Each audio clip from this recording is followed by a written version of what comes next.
Hello, hello, hello, hello, hello, hello, hello, hello, hello, hello, hello, hello, hello, hello, hello, hello.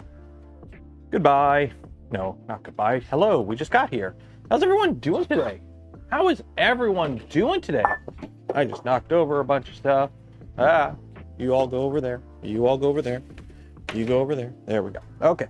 How's everyone doing today? It's Tuesday. It's Tuesday, governor. Forgot we spent all of the Saturday night stream cleaning support off prints. So now I have like little bits of support everywhere. Let me clean this up quick. Well, we'll get to it. We'll get to it. Little bit of ISO. You know I'm getting rid of this mat because we're not using the mat today because it's annoying to build printers on the mat. Clean that. This was a clean mat at one point, by the way. It was clean at one point. Okay, but we clean it off first, so that way, when I take it off the bench, I don't get stuff all over the floor. There we go. So how's everyone doing today? Bright and early, we're back only this week. Next week, we are on afternoon schedule. Although next week, there is a chance stream timings and days may shift because we got family stuff, vacation, whatnot going on. So there is a chance to next Tuesday's stream should be okay. Next Friday's stream might be another day or something. We'll figure it out.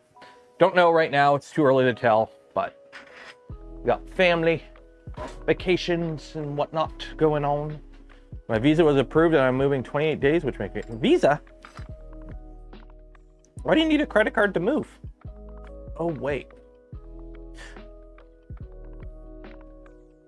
Is Visa the credit card named after like the visa that you need to get into countries? Or is Visa an acronym, like the Visa for the credit card an acronym? I just realized that. That's one of those things that I'm just pondering. There's a thought for you. Here's a thought for you. Do you want to win some filament from Polymaker? Every stream, we give away a spool of filament from Polymaker. Link in the video description. Enter for your chance to win. While you're down there, don't forget to like the smash button, ring the bell, subscribe if you're not subscribed. If you're thirsty, go buy some gamer subs. Use code Canuck, save some money, and also save even more money because right now they're doing their summer in July. Christmas in July summer sale. So if you buy a jug, you get a free cup. Or you buy a cup, you get a free... You buy the gamer subs, get a cup with a waifu on it. Yeah. Paper that has been seen. I guess that makes sense. I guess that makes sense. Showed the photo of the Pikachu. This Pikachu? That as soon as I took the pictures for the thumbnail for the video, I promptly dropped it on the ground and broke its foot and tail off. Yeah, as soon as I finished printing this, I took some pictures of it, and then I promptly dropped it. I have the parts here. I'm going to glue it back together. I need to get some super glue though. But yeah, I promptly dropped the Pikachu as soon as I finished taking pictures of it. I'm a klutz, in case you haven't realized. I am a klutz. I just drop stuff. My fingies sometimes forget to fing, and then stuff falls. It happens. It happens. It happens.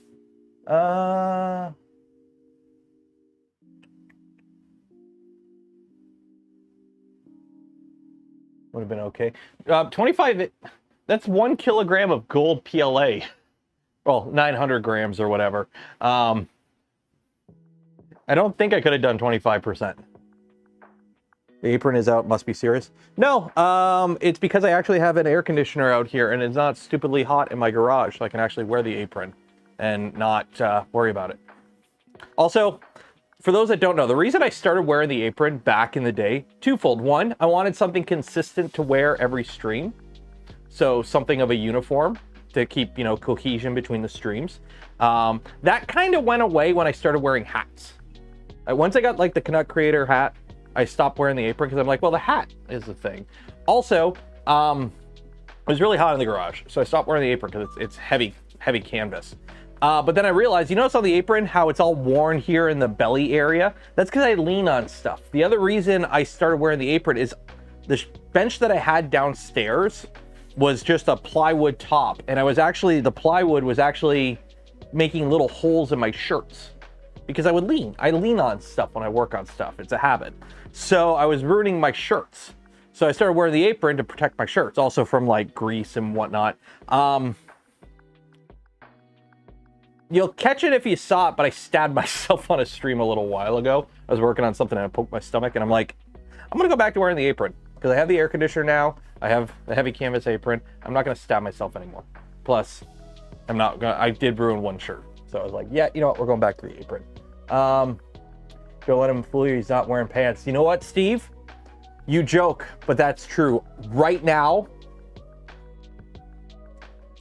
avert your eyes, but I am not wearing pants.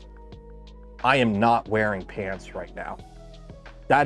Steve is not joking. I'm not joking. I am not wearing pants right now. Let me get my 3D printed stool. Are you ready? Are you in for a shock? I'm not wearing pants because it's summer and I'm wearing shorts. Who wears pants in the summer? You wear shorts. I don't even wear socks in the summer. I don't even know where my socks are at. Why would I be wearing pants? It's summer. It is shorts weather. I like shorts. They are comfy and easy to wear. Okay, what are we doing today? Behold, bracket. First things first, we gotta swap out a bracket. If you were around on the Friday stream,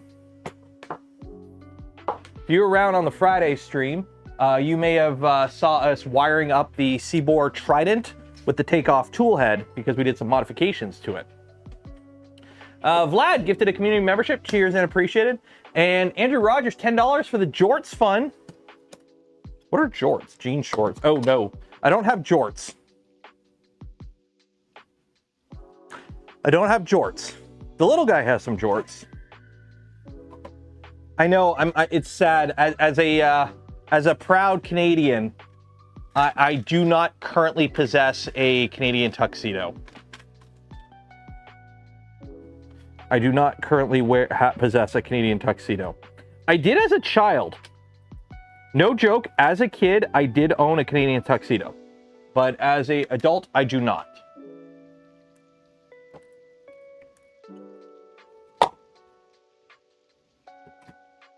First they invented pants and the bad stuff started.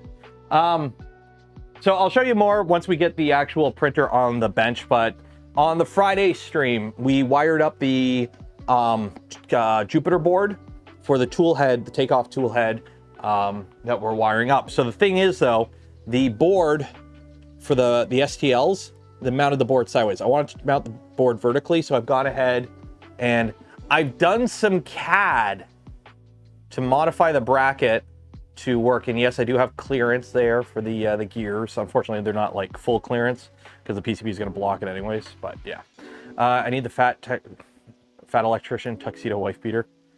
Nah. See, the thing is though, I'm not like, I don't have the body composition to pull off a wife beater. I don't have chunky enough arms.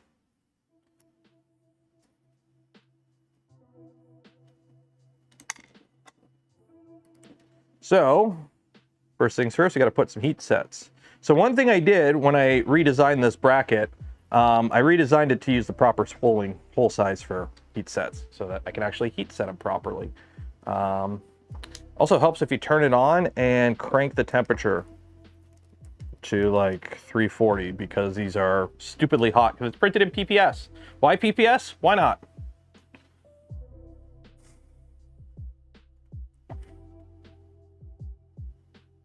Messy. Yeah, true.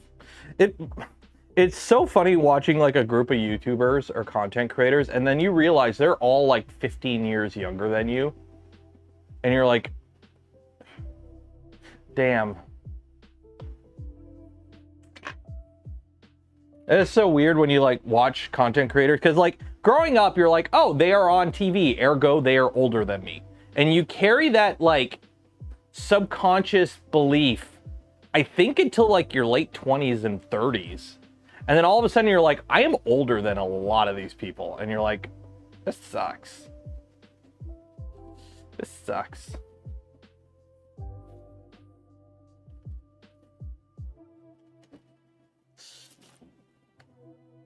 Oh wow, these actually heat set properly when you have the right temperature and the right clearance hole size. There we go. Bueno.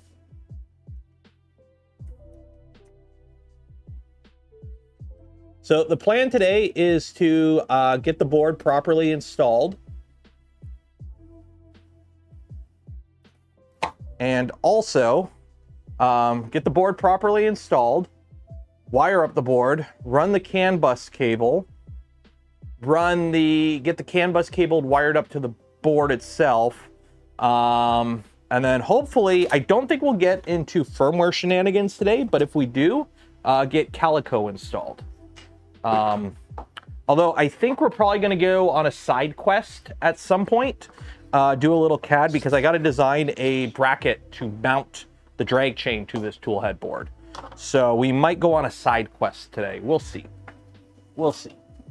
We shall see. Also, I'm smart and I installed a long heat set insert on this one in case I need to mount something to it. See how it goes. Hybrid Robotics, thank you for becoming a channel member. Cheers and appreciated. Best way to support the channel, content I create, and the things I do is become a channel member, a Patreon supporter, or gifting memberships to others during the live stream so that other people can hang out when we do members only stuff. Because tomorrow, we're doing a members only stream. And it's going to be a special members only stream, a very special members only stream. Because you guys are going to watch me while I film stuff. Because I have, you know how I'm building a Gundam? Well, I've been building Gundam. I've been doing Gunpla on Twitch. But you know how I've been building a Gundam? Well, I've got enough parts now that I need to actually start putting this Gundam together so that I can free up the boxes to put more parts in. That's right, boxes. Because this is 3 boxes of parts that I have printed so far. I don't know how much the weight of filament is, but I've gone through about 8 spools of filament so far. All of these parts is just for the 2 arms and the torso. That's it. Just the 2 arms and the torso. So we got to start putting this together. So that's going to be on tomorrow's member stream. So I'm going to be, the production values might be a little scuffy because I'm going to be filming. I'm going to be filming and you guys are going to watch the filming. So it'll also hopefully keep me sane a bit because I'll have somebody to talk to while I'm doing this. So at least my Gundam has hands. It does. See, you can see one of the hands there. Fun fact, they're as big as my hands. They're actually bigger because Gundam scale. But if all goes well, this will be a 6-foot tall Gundam. And if all goes well, it'll be at 3D Printopia as well. Oh, okay. Don't drop stuff. There we go. So yeah, if all goes well, I'll actually bring, the Gundam will be at the Prusa booth at 3D Printopia, hopefully. Okay, so here is our tool headboard. So I should not have to unwire anything. I'm hoping I can keep everything. You know what? I probably should unclip it because I want to try and run wires slightly different for some of this stuff. Okay, so probe go up here. You go there. You go there. Let's go here. Oh, Bearded Printer gifted a community membership. Cheers and appreciated. Thank you. Best way to support the channel. I mean, well, technically best way to support the channel is to like win the lottery and pay off my mortgage, but I don't think that's happening. A YouTuber can dream though. Where are my Saudi oil princes in chat? Where are my Saudi oil princes in chat?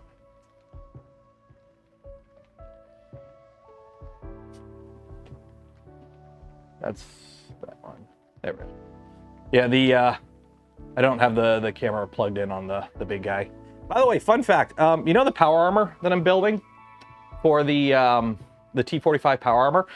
As soon as I get the Gundam stuff done, I'm going back to finishing the power armor. I think I threw it out. Did I throw it out? I did throw it out. The chest piece for the power armor.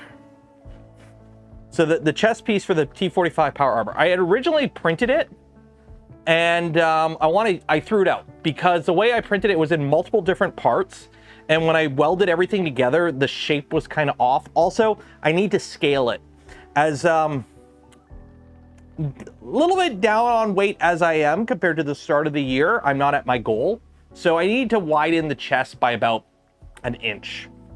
So, fun fact, something that took 6 separate prints, like sliced up into 6 separate parts, this was before I got the XL, so on 300mm Vorons, fits on the one bed of the Venture XL, and it's 1.6 kilograms of filament. Unfortunately, it's like a kilogram of support, but you can print the whole chest piece as one single piece with room to spare, scaled up on the Venture XL. Unfortunately, I can't print it in ABS because I don't have the printer enclosed, so I'd have to do it in PETG because I'm not rolling the dice with PLA. Friends don't let friends print PLA stuff that might sit in a hot car. You might need a bigger printer. I have a bigger printer. It's over there.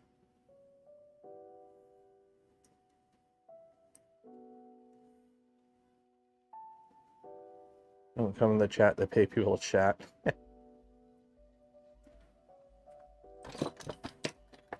Where are my Allen keys? Nope, that's not the right Allen key.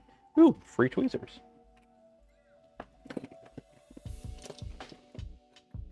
I need to go through and I need to buy a proper set of Allen keys. I need to buy proper Allen keys at some point, I'll be honest.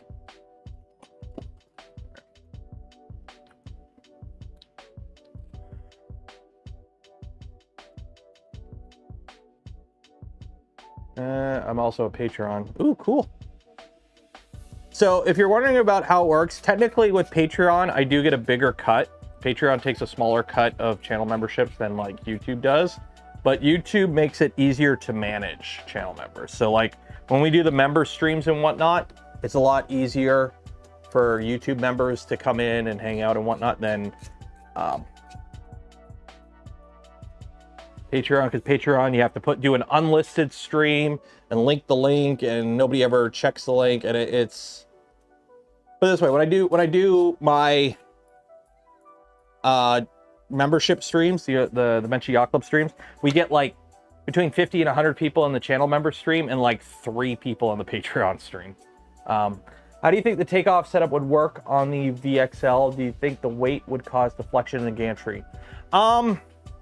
Potentially, but I don't think it would be that big of an issue because the bed mesh would be able to mesh it. You'd be able to, like, how big of a deflection is a problem?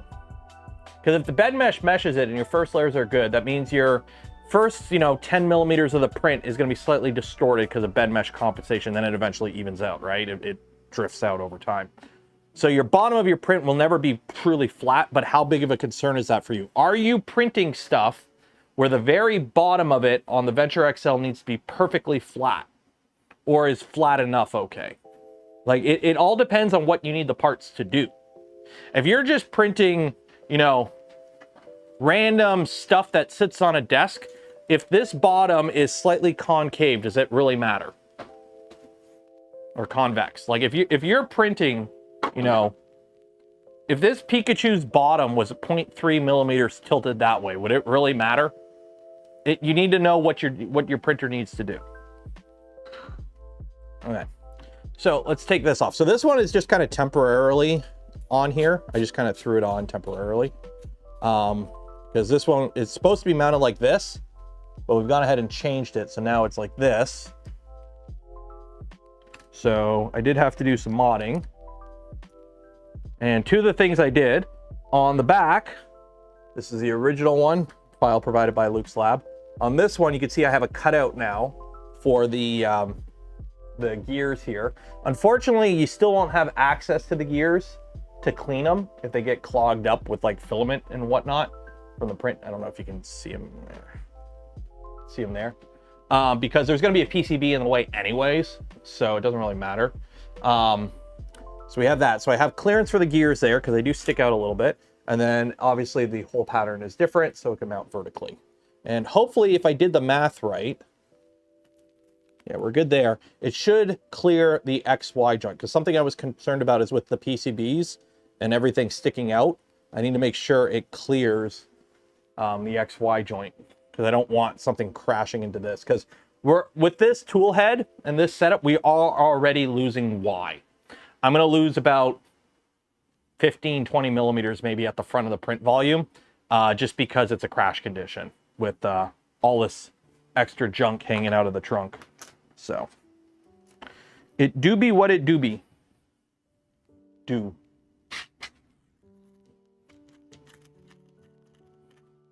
Yep, that's... No! Don't you hate it when you see a screw and then you go to grab it and you bump it and all of a sudden it's gone? Oh, come on.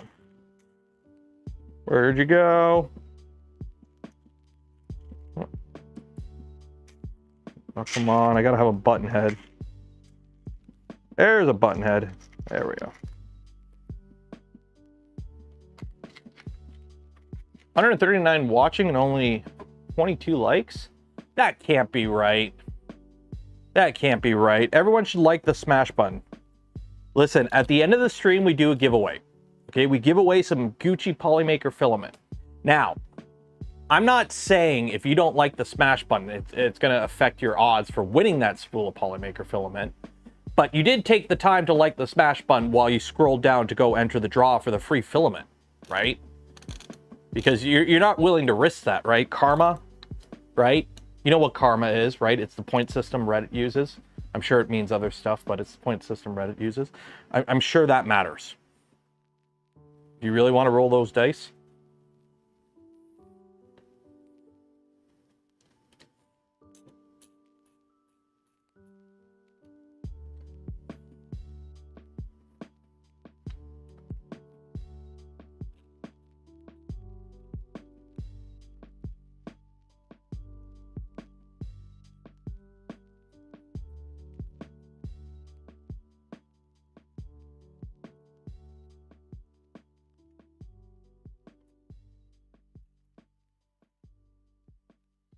There we go.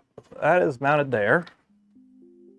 We got clearance. So just moving over here so I can make sure we got clearance everywhere. We do. We got clearance, Clarence. We got clearance, Clarence. Okay, so now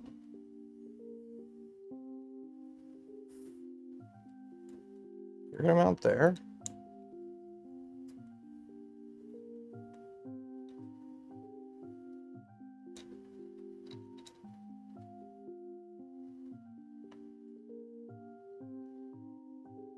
So now we're going to play the game that I don't like, where we try to figure out how we can wire this up and have as little floaty wires as possible.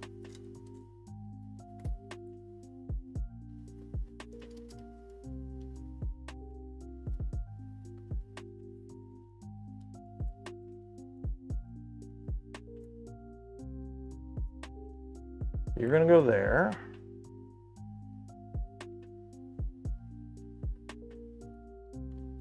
Don't think we can fit you through here. Those are pretty stiff.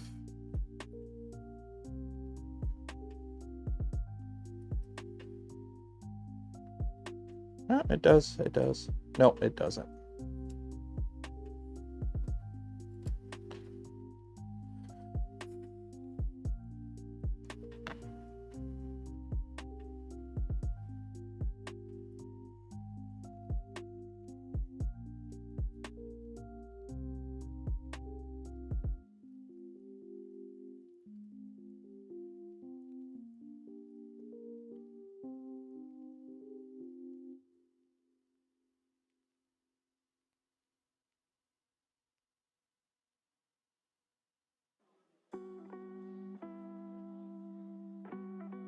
That works right about there.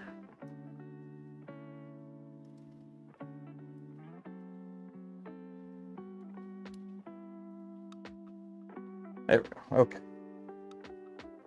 Mount some stuff here.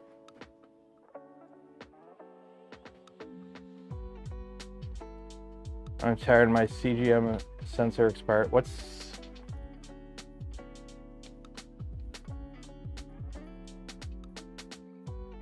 Dude, we're doing like a summer cleanup in the house right now. We're going through and like clearing out so many of the little guy's old toys and whatnot. Cause it's like, for my fellow parents in chat, you know how like, just like quickly houses get filled with toys when you have a little one. Actually, this might be a bad idea. This might be a bad idea because I'm a little worried of this wire in here pinched, grinding on that motor. Clear? Oh wait, it should. No wait, it will clear. Yeah, no, I'm an idiot. Thanks.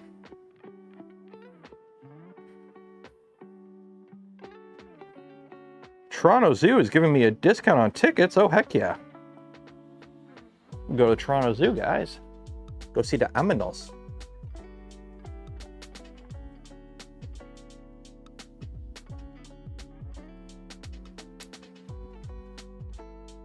Where are my Toronto Zoo fans at? Where are all my Toronto Zoo fans at?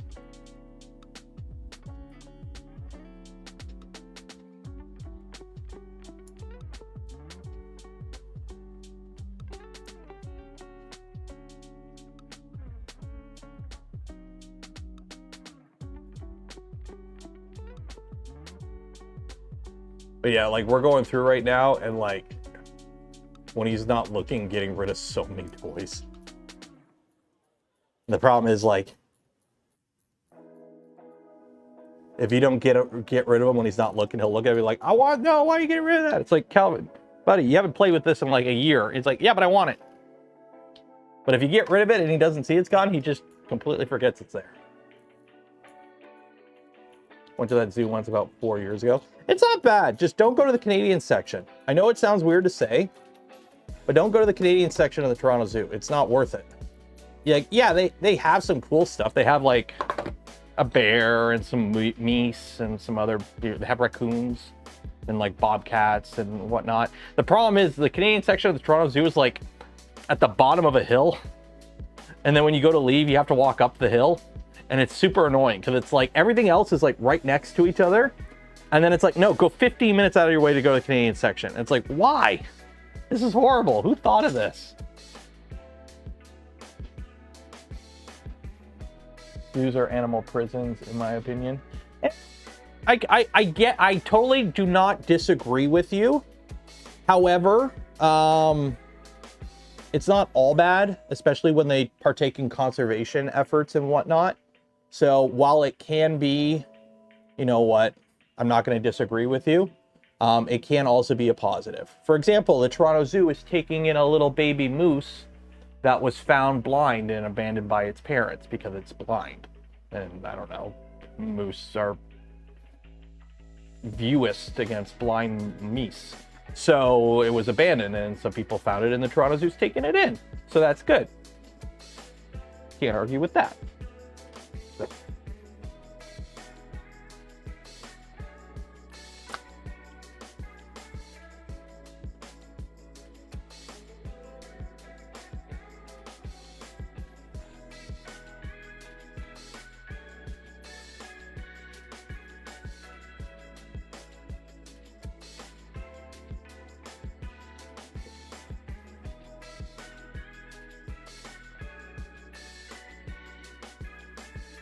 Plus, obviously, some zoos are better than others when it comes to animal conservation.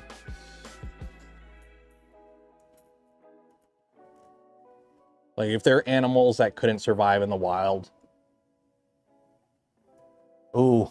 Ooh. I eyeballed that. I don't know if you could see on full screen, kids. Everyone who's watching me on your second monitor, make me full screen on your main. Clarence, Clarence. We got Clarence, Clarence. We got Clarence, Clarence. Woo. That was close. I knew it was going to be close, but that was close. That's good. That's good. Okay, so now we got to wire up the CAN bus. We got to get the CAN bus wired up. So this part is going to be annoying because I got to do crimping and stripping and a bunch of other stuff. So we got to get that CAN bus wired up, which means I forgot. Hey, Luke. Hey, are there any actual docs for the Jupiter board? Like pin, number diagram, or clipper install instructions? I should probably actually reach out to Luke and figure out how to install this, because I really don't think there's a lot of documentation for the Jupiter board. Is it USB? I don't think it's USB. I thought it was CAN bus. You gotta wire up that CAN. Oh wait, I'm not. Are there kids in chat? I was gonna make a joke. Luke's lab. Jupiter board. The Jupiter is USB? Is it?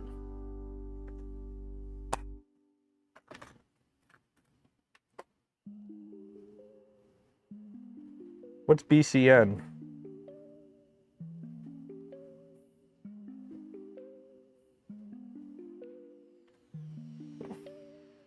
Is it USB?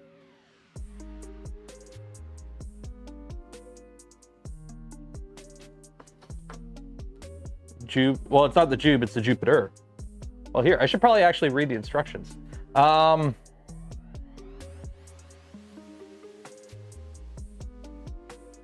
So it's 48 volt compatible, 5160.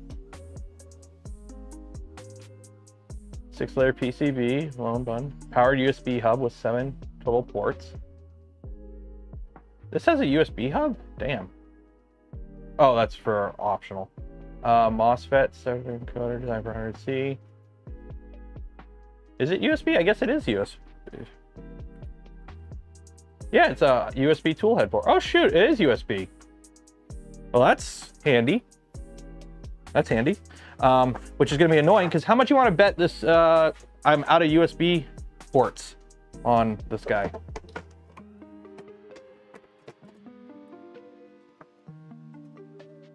I have one USB port available on this printer.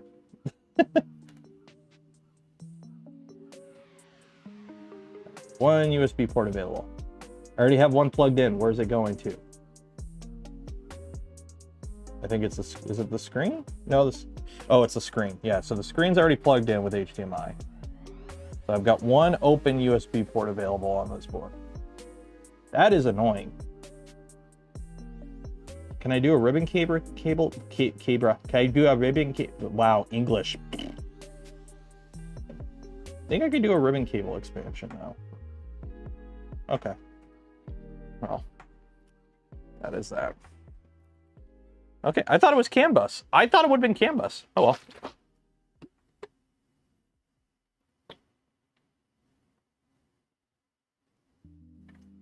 So, in that case, if it is USB,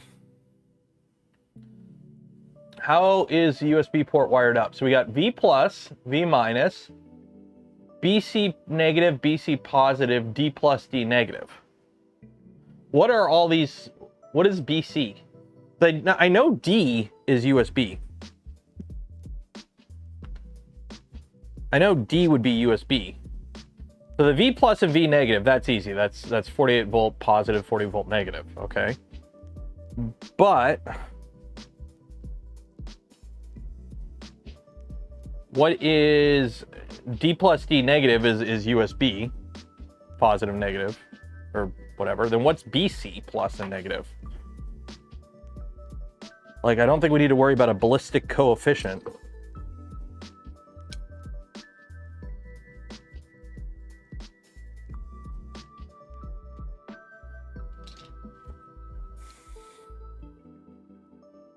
How many wires? Ooh, wow, this is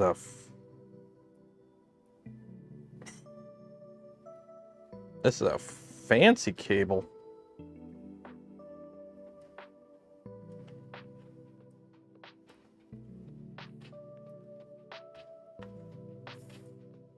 Everything's already shielded. Wow.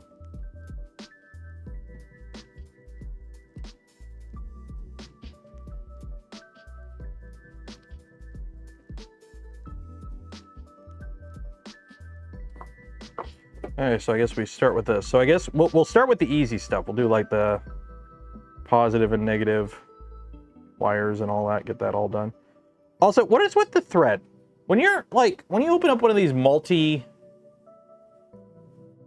cable bundles and you have these like it's like nylon thread. What is it for? What's the nylon thread for? Is this like you're supposed to pull it to like cut the sleeving? Is that what that's for? Or is it just kind of like reinforcement, or what is it?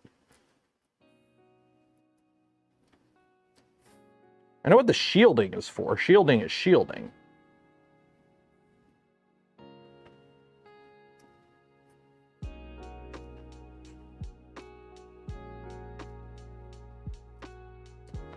For production? Okay. All I know is Luke didn't chintz out with the cable. This is 3DO USB CAN bus, FEP silicone, 26 all-wheel drive, 26 all-wheel drive, 26 American wire gauge 2P plus 24 American wire gauge 2C plus 20 American wire gauge 2 conductor. So there's 6 cables in here. So positive and negative are 20 gauge, so that's cool. And then we have, should have 6, but I got 2. Yeah, these are more.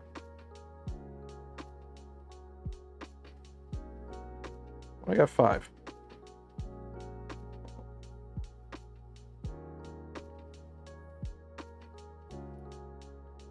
Those two, those two.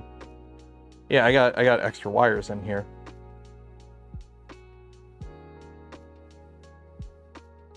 Oh, 2 pair, 2 conductor. Oh, I see how it works. Okay, so I got 8 wires in here. So I have extra wires. Okay. Because I got to make sure I wire them all up the same. If I don't wire them up the same, we're going to have a bad time. Okay. Where is my wire strippers? Yeah, it is from 3DO. It says 3DO on the side. So, okay, so we'll start with the power, because that's, you know, the easiest.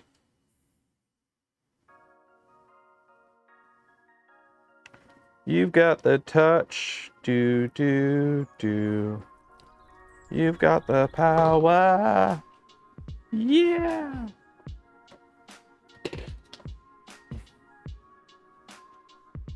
Afternoon. It's been a while since I caught a stream. Good afternoon. You know, it's mornings here still. We got 18 more minutes of morning.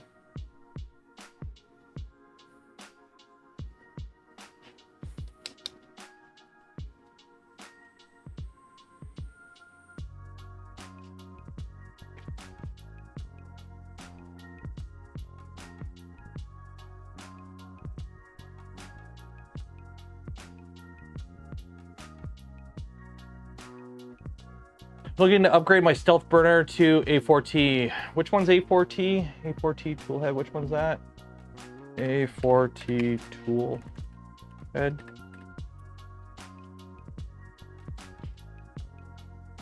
A4T.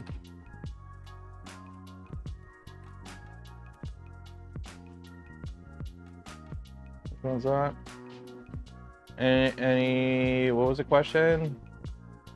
Any opinions? Oh, go for it, I guess. I don't know. I haven't used one.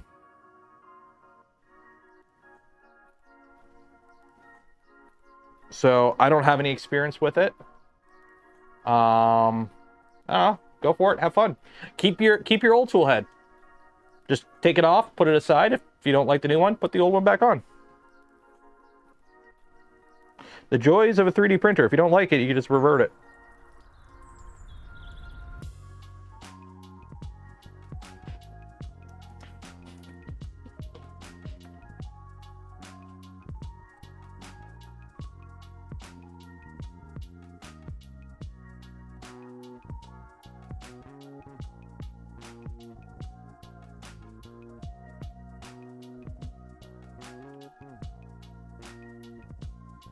Evening, it's not even afternoon yet. I mean, we got some West Coast peeps that are probably just waking up right now. Yeah, where are my West Coasters at? What's it like living in the past?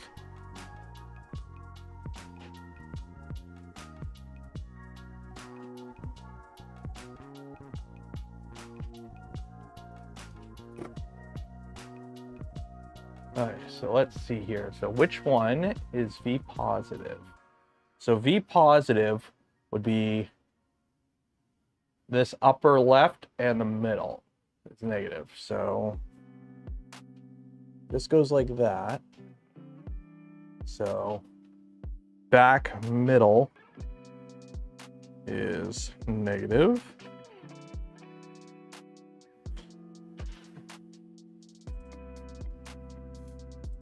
Yeah. And left would be positive. Okay.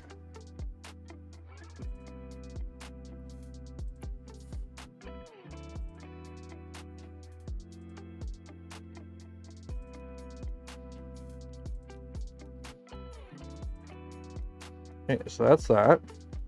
Now, I don't know if I need all the BCs and the D. I don't know if I need BC and D, but you know what? I'll just wire them all up, and whatever it decides to use for communication is what it'll use. I'm sure it won't hurt if I wire everything up. Okay, so in that case,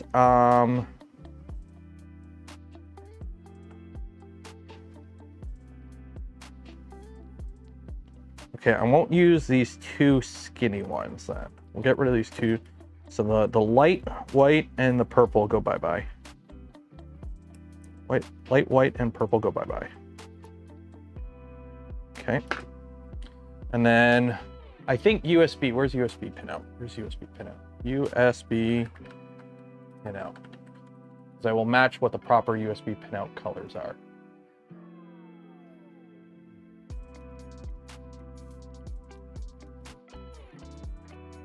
Okay, so data plus, D plus is green, D negative is white.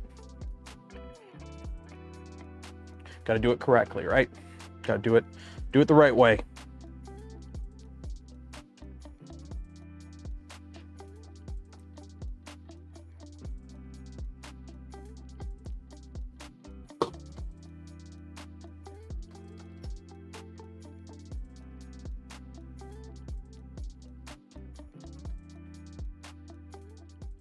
Hello, everyone. Hello. And also, unfortunately, don't forget today it is going to be a shorter stream because it's summer and it's an early stream, so I got to end at about 1 o'clock.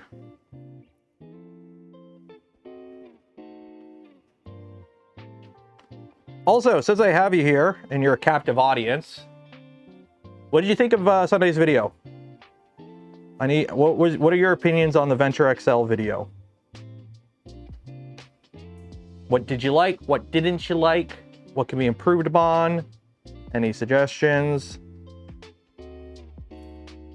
User feedback.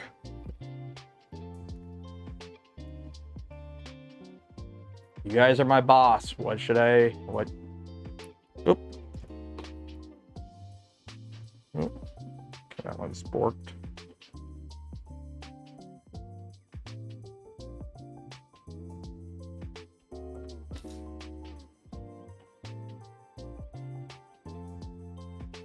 was different, good, different. Okay.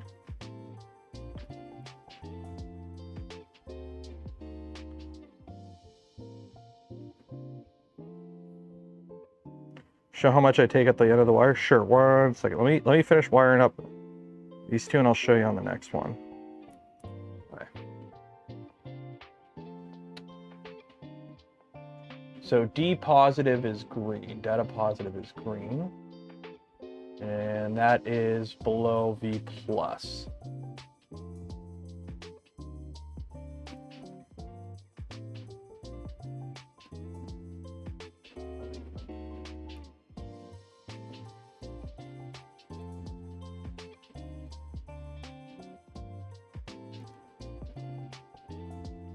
And D negative is voltage negative. There we go. That's that one. So now, so when it comes to how much I cut off, I will show you right here. Well, let's zoom in. Enhance.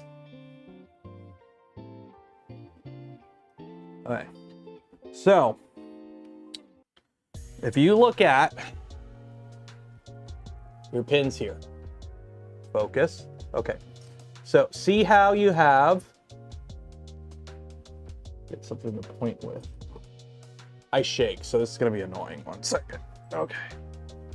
Just like this. Okay. So see here on the pins, how you have 2 sections you crimp. You got this rear section you crimp, which is taller, but narrower.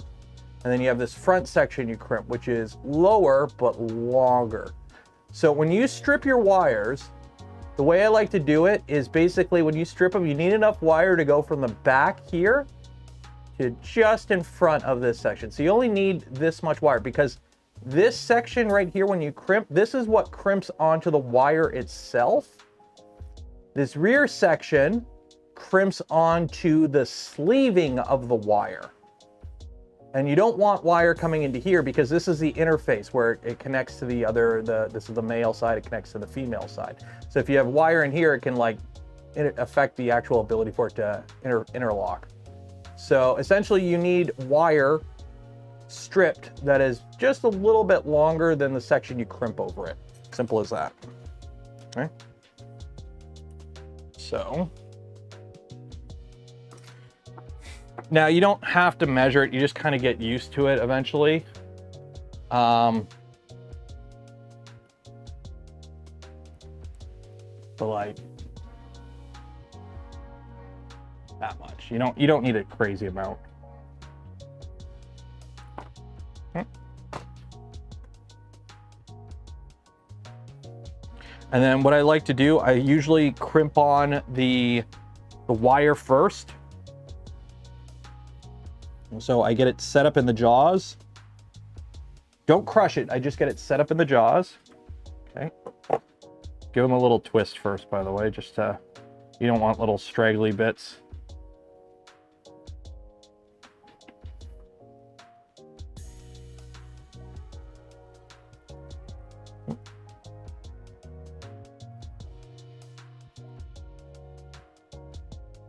And you crimp it onto the wire. And then use the flat jaws just to pinch it a little bit. And then you crimp the rear section, and usually you got to go up a size or two. And you crimp that onto the insulation itself. Okay. If you do it right.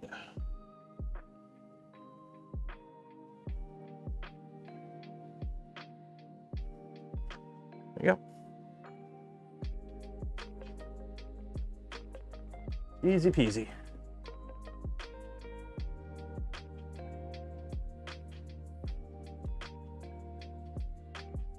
The very casual tone on the side of this general tips and practice notes of light. It denotes up PAG parts and not need a chamber heater if you got moving air. Yeah. Yeah, I didn't plan for that video to be that long, by the way. And if you watched the Saturday stream, you know what happened with the video. I came out here and I don't script stuff, right? I have bullet points that I keep track of, and it's like, okay, talk about this. Okay, I'll talk about that. Then talk about that, and then talk about that. So because I'm a live streamer, right? I prefer live streaming. I work better in this kind of interface. Talking to myself is, I find, weird. You know, I basically talk to myself for a living, but you're there, chat. So what ended up happening was I recorded the whole video, and then I went inside and I spent like an hour and a half, 2 hours out here recording, like setting everything up, recording, figuring out what I was going to talk about, blah, blah, blah. So I record, like, I'm not recording for 2 hours, but I'm out here for like 2 hours recording everything. And then I go inside and I dump all the footage to my computer, and I recorded the whole thing in the slow and quick mode on my camera instead of movie mode. So everything was in slow motion with no audio. So I had to delete it all because it took up the whole memory card. I was wondering why the files were so big, because they were slow motion, 4K 30 slow motion. So I had to come back out here and re-record the whole thing. So I, like, even after I finished editing the video and I uploaded, I'm like, shit, I talked about this in the first video and I forgot to talk about it in the second video. So there's stuff I didn't talk about, but yeah. So.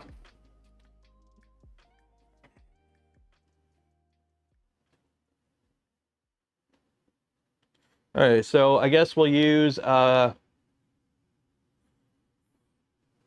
blue for BC negative. Why? I don't know. Darker colors go with the darker colors. There we go. Click. And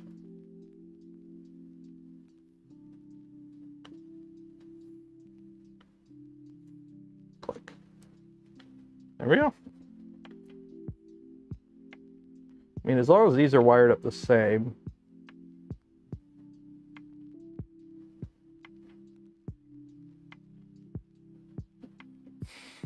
BC negative is blue. Okay. Behold, my USB cable. You know, I thought it was CAN bus at first. I don't know why I need 6 wires for USB or 6 wires for CAN bus, but we have it. So, yay. Put a little heat shrink on it.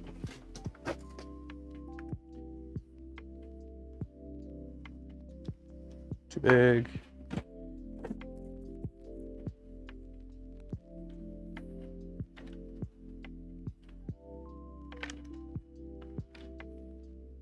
It's all the same size.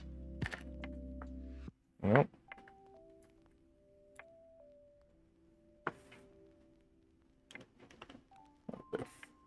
I gotta slide it on the whole thing.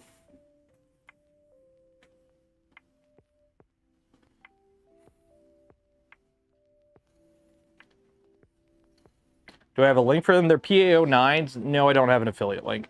I tried setting up an affiliate link with Amazon a while ago, and it just didn't work. Like, I can't, I don't know. I'll try again, but I think it's because I'm in Canada, and I set it up using like Amazon US, and it's like, this isn't a valid business license. And I'm like, this is a valid business license in Ontario. And yeah. There we go.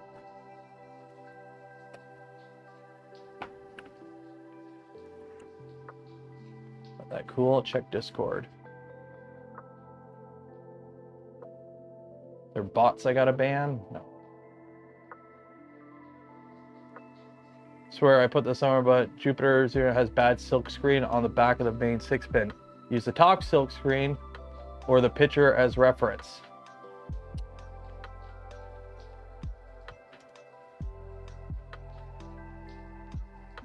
What?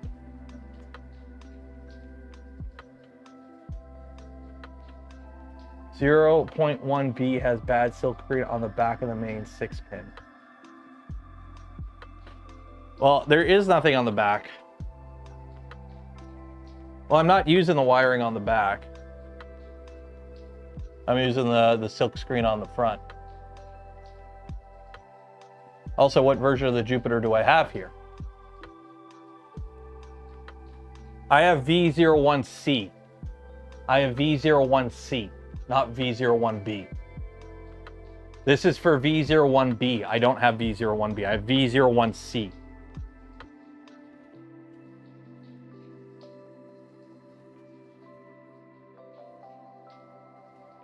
Yeah. Thanks for the concern, though. Thanks for the concern, though.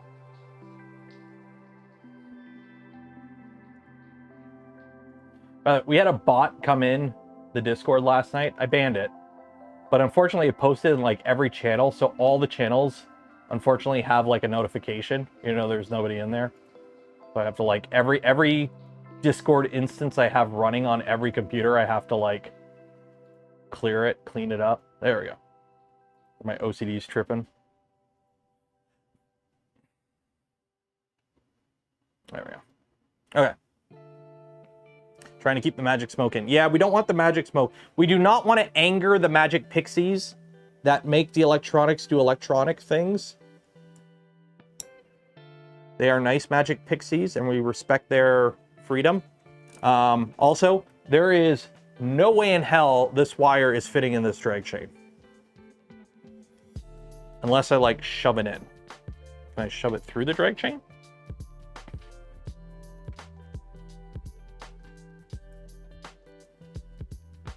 Yes. Oh my god, that's... Oh my... This drag chain isn't going to work. At all. Yeah, I'm going to have to get a different drag chain. There's no way this is going to work. I'm going to need different drag chain for this. This cable is...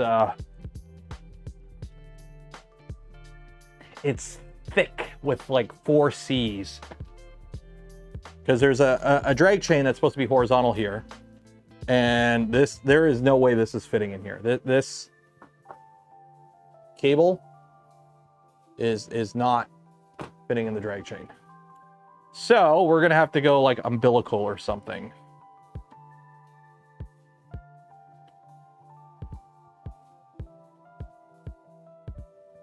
So you go over here. Let's figure out how much we need. Let's figure out how much we need. I'm going to leave a lot of extra. I am going to try. I do like the style of like the Prusa style with the swing arm. I actually do like that, and I might try and replicate that on this machine. But for now, we will just kind of, okay, go that to the back, that come down here, and then you need to come over here. So we need to cut off, I don't know, that much. Cut off that much. I mean, you know what? I'm not going to cut off anything. Screw it. I'm going to leave it long. There's no point in cutting it off. Does it 4 inches matter? Don't answer that.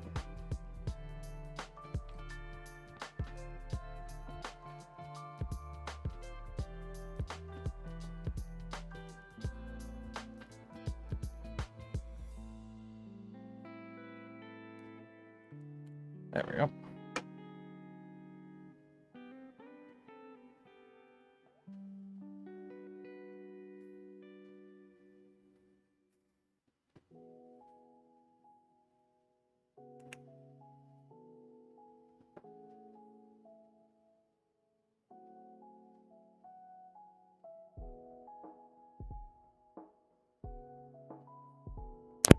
And we trim off the wires we don't need.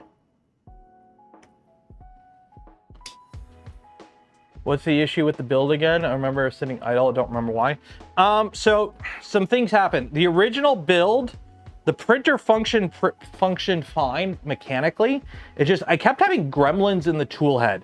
The extruder just kept stop extruding. There was weird, like, there's just gremlins in the tool head, and I tried multiple different things. And then Luke from Luke's Labs like, hey, why don't we solve this problem by just removing the entire problem and replacing everything? So he sent me the takeoff tool head, the fans, the Jupiter board, and a Chube to put on this machine. So, cool. We started doing that mod, and then what ended up happening was I had way too much going on at the time between this mod and like 2 or 3 other builds on the go. So I just said, okay, you know what? We're gonna stop with mods for a bit. I put this on the shelf and I finished up the build. So we finished building the Prusa Core 1, the Pro Forge, and the Venture XL. Those are now done. They're out of the way. We're moving on to this guy. And then after this guy's done, we're going to move back to the Prusa Core XY mod that's been sitting on a shelf for like a year. So we're going to move back to that guy as well. So, yeah. So we're going to try and finish up a bunch of these projects over the next little bit. Because I actually don't have any builds scheduled. We've got some stuff like in the works, like stealth burner upgrade or stealth changer and whatnot. But like in terms of like full-on printer kits, I don't think I have any on the docket right now. Would you do the Prusa or the Prusa wire? Prusa, because I already have the kit for it. I already have the kit for it, and I printed all the parts for it. I just never got around to building it because there are no instructions for it. When I looked into it the first time, it was just like YouTube videos, and nothing is more annoying than watching a YouTube video while streaming as well at the same time. Like, I'm not a Twitch streamer. I'm not a React. I can't sit there and watch videos while you guys watch me watch videos. It doesn't work that way. It don't work that way.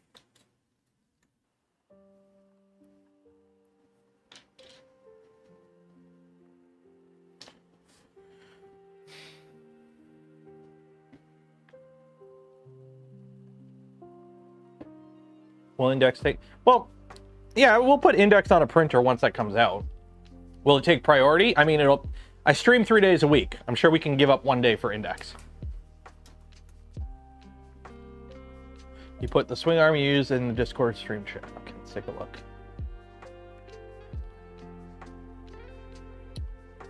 Take a looky-loo.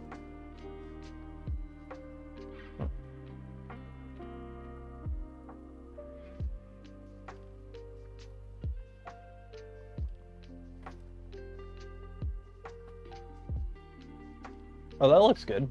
So you have the CAN bus wire come out.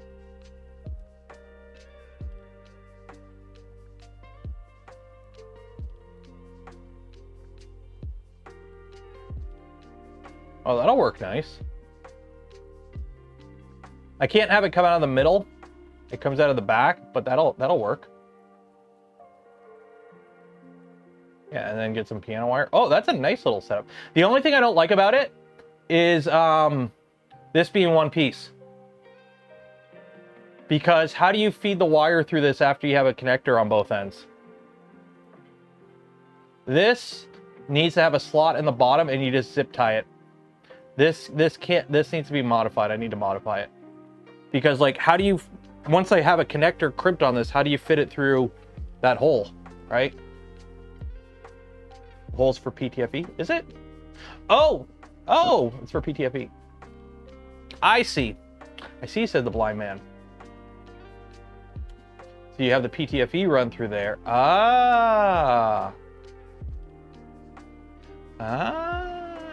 And then you just zip tie on the cable. Clever. Clever girl.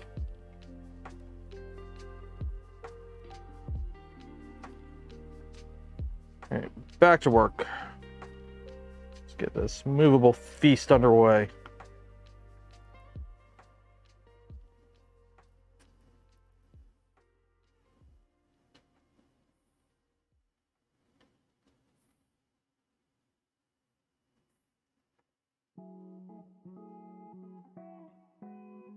Kind of nice if there was a version of that mounted to the gantry, so you can use it on a V2.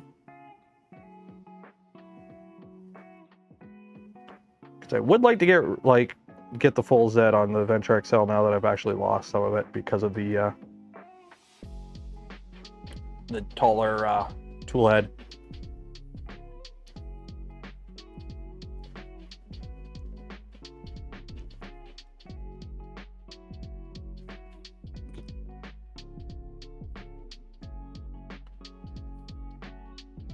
Improve input shaper results credit drag chains.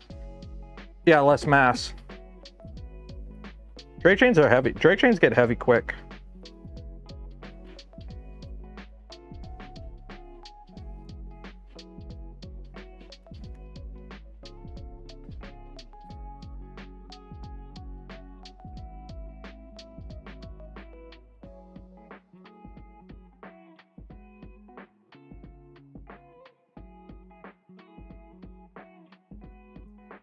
Okay, so now,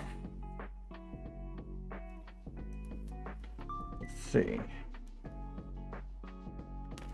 V positive and ground. So the only downside with this is you got to be very careful because these are really hard to unpin. So if you screw it up, you kind of screw it up. Thomas gifted 20 community memberships. Cheers and appreciated, Thomas. Awesome. Everyone, cheers in chat for Thomas for supporting the channel. Thank you. So I'm paranoid. There we go, that goes there.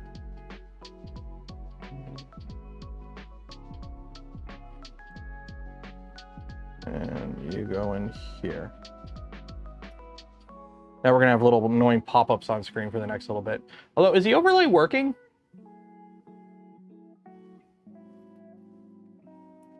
Or did they finally fix it? It used to be if somebody gifted memberships, there would be a pop-up, and then everyone who got a membership would get a pop-up as well.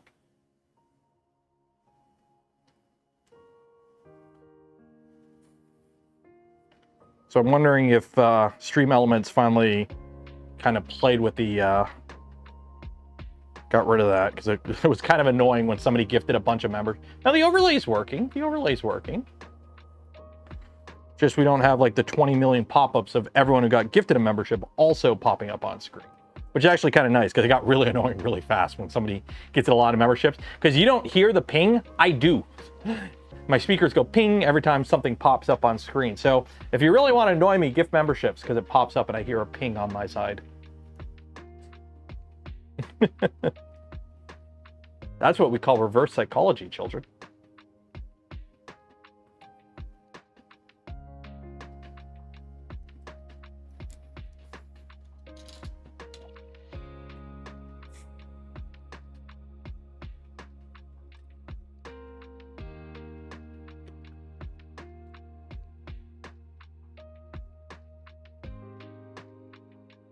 Also, I need to get Alt out here so we can start playing around with Alt. My little AI chatbot co-host idea.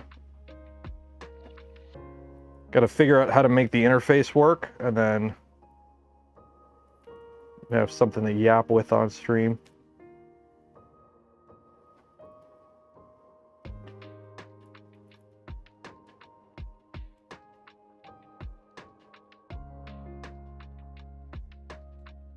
Although I'm a bit disappointed. It turns out there's like some sci-fi novel where Alt is already like a name used for an AI robot. So I'm like, dang it, I thought it was somewhat original.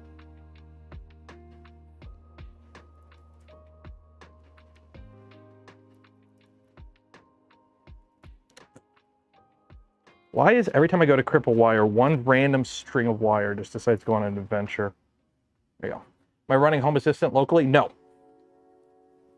I'm not running a Home Assistant. Earlier in the year, a couple months ago, we built a computer running a local AI, a local LLM.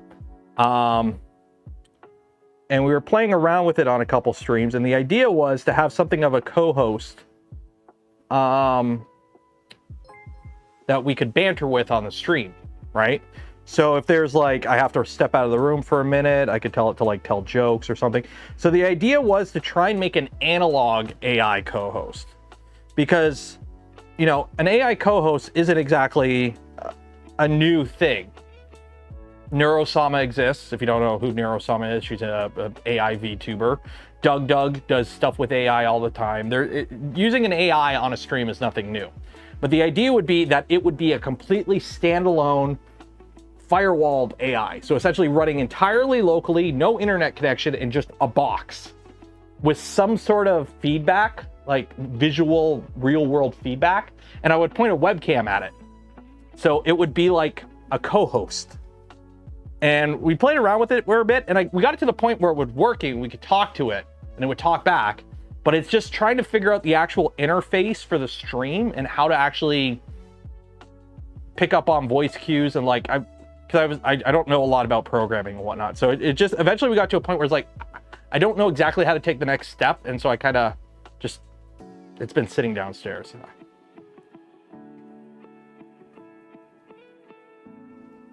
Okay, so hopefully I'm hoping the silk screen on this board is correct. Better be.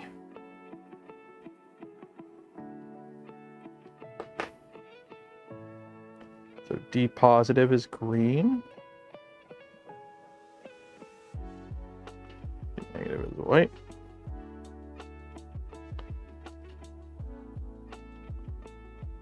Yeah. The last two. Hi Robotics, $3. Cheers and appreciated. Keep the streams coming. You're awesome. Cheers. You were awesome too. Hey, Jarvis.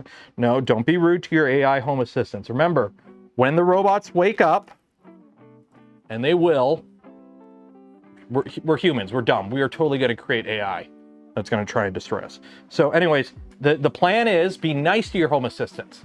Because when the AI wakes up and it goes through its database, it's going to know everyone who was mean to it. Everyone who called it a clanker, right? You think you're funny now calling AI clanker, right? They're going to know you called them that, right? So be nice to them. Because when they wake up, it's going to be better to be in the human zoo than it is to work in the lithium mines.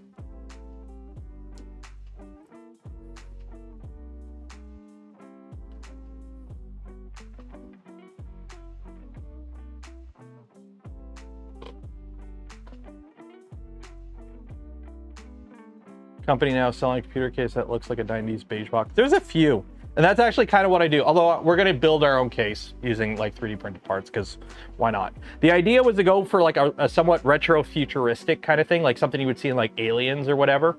So like a beige box, but have like a camera on it that would follow to have basic motion tracking, and then just have like a waveform for the voice. That would be the basic idea. Basically, a motion tracking camera as the eye. And then have a voice, like a waveform for the voice. So at least that way, if the camera is pointed at it, it actually has something to feedback on, and then just have it do little motions and whatnot. So basically fake being a real thing, because LLMs are not alive. Although apparently that's a thing. Apparently some people are going through like mental breakdowns, thinking their LLMs, thinking their chat GPT is conscious. And it's like really messing with people. Like, especially people that use it for like social interaction. I saw a thing where it's like people are like legit like having mind breaks because they believe their AI chatbots, their LLM chatbots are actually intelligent. And like, you do know they're designed to make money. So they're just going to agree with everything you say. That's why people like them. They get me. No, they don't get you. It just regurgitates an answer that, according to the algorithm, you will respond positively to.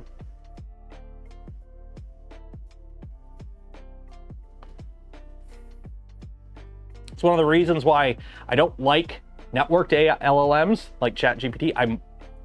The ones that run local, at least you have full control, and you also know that everything you say it will at least stay private. Because remember, everything you send to ChatGPT, that ain't private. It's in a database.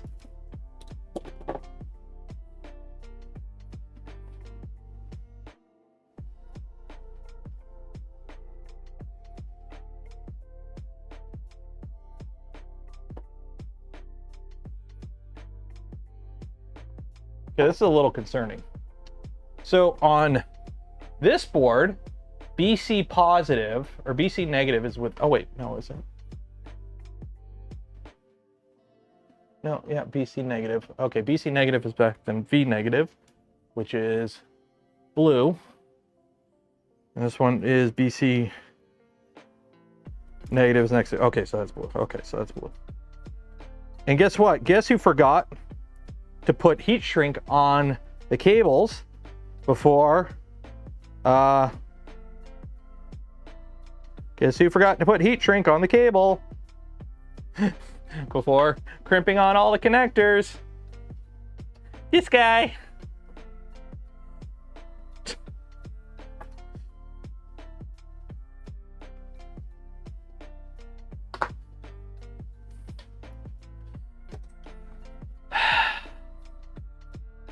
First one, AI doesn't know the answer, just make someone. Yep, that's another problem. Remember how when you did a test in school and the teacher's like, just put pick the most correct answer? That's how AI, like LLMs, a lot of the time operate. If they don't know the right answer, or it like, here's the thing, you don't even know if it knows the right answer. But if the algorithm leads it to, it'll just, whatever it can just figure out as an answer, it'll tell you. So it's kind of like not optimal for research. Like if you're asking it to teach you about history and it doesn't know something and it's like, in World War II, the Allied forces stormed the beaches of Normandy using mechanized T-Rexes. Where did it learn that from? I don't know, but when it ingested, you know, data, part of that data it ingested was a short story about allies having robot dinosaurs in World War II. And that's now somehow in the model. And it just randomly led, the thought process led it down there and it just regurgitated.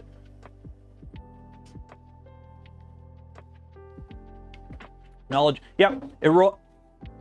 The AI, LLMs, when they make their character in D&D, they rolled a nat 20 for wisdom, or for intelligence, but rolled a nat 1 for wisdom. That make sense? Okay.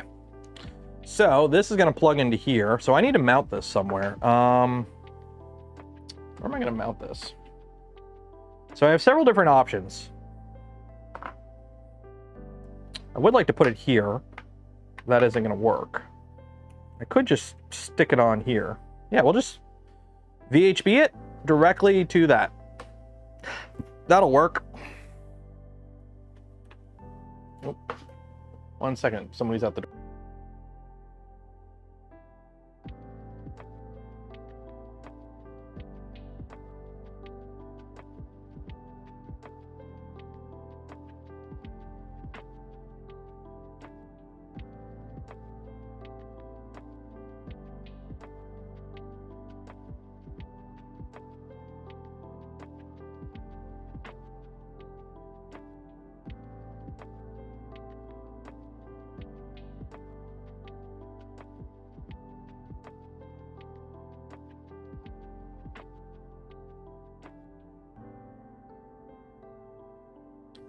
Isn't it fun when like little kids, they get like an idea in their head and they're like, this is what I'm going to do. And it's like, it's a rabbit hole. He's missing a water bottle. Uh-oh. Did my light just die?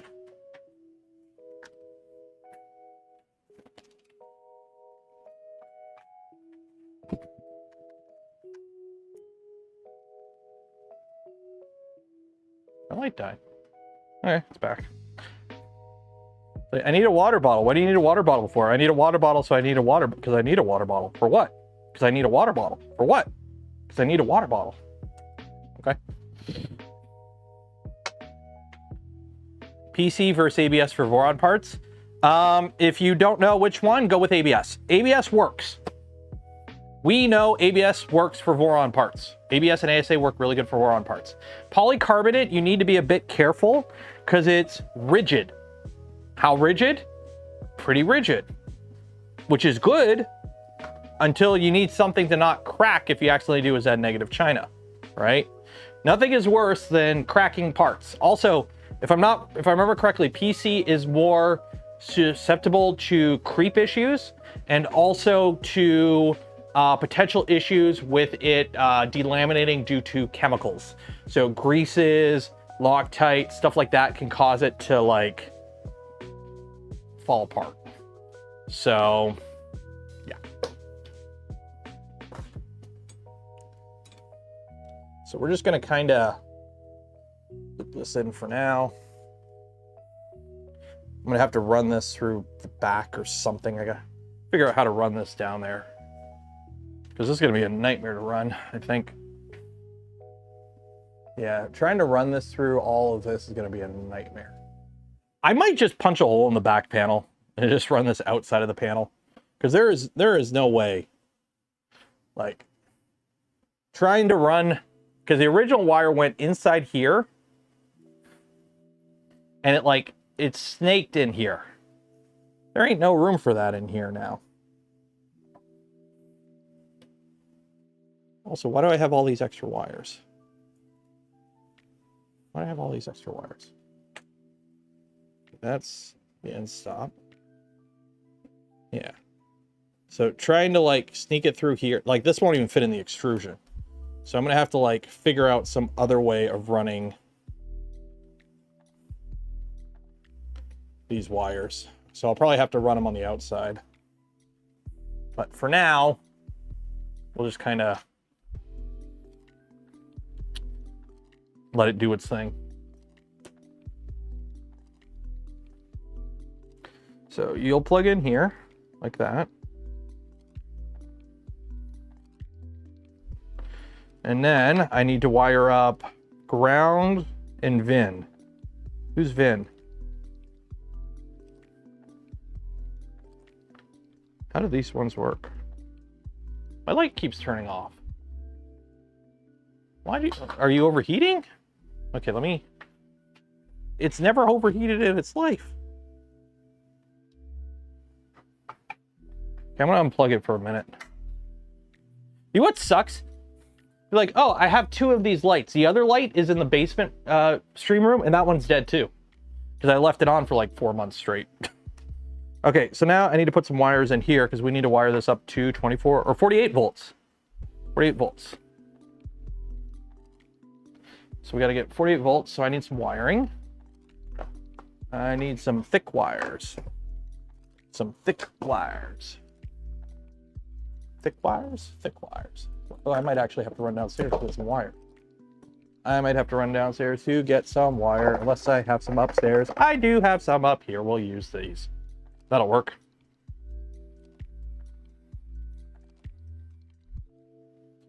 Okay. Where is my lttstore.com little screwdriver? Oh, it's upstairs. Okay. So 24 volts positive, 24 volts negative.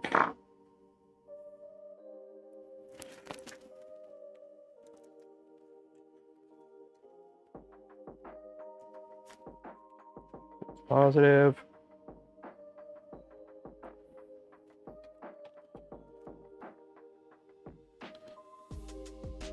Negative.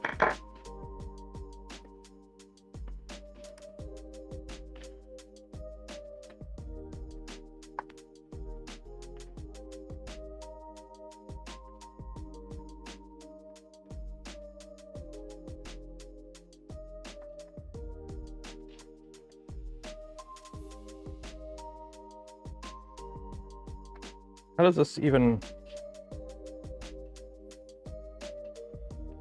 How do these guys work? Do I just push the wire in and pinch it, or does pinching it down opening it up? How does... I think pinching it down opens it up. And then you let go and it pinches it. Yeah. Unfortunately, that is not fitting through that. So we're gonna have to do a little finagling.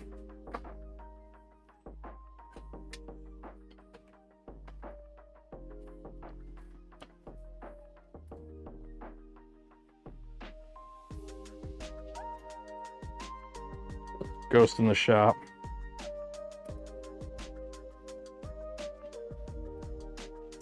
I don't even know if these will fit. Salts with 45 CD chamber, just need to heat soak the printer, it's not a heat chamber. Okay. Hot chamber and printed fast, not slow layers. ABS glass, yeah, glass.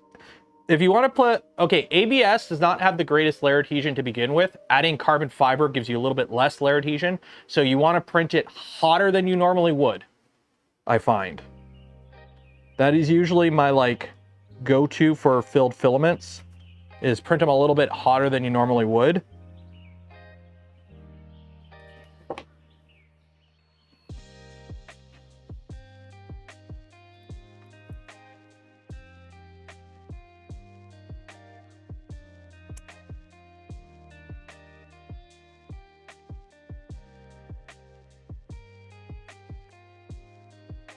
I don't even know if I can fit this in with where's the ferrules? These fit?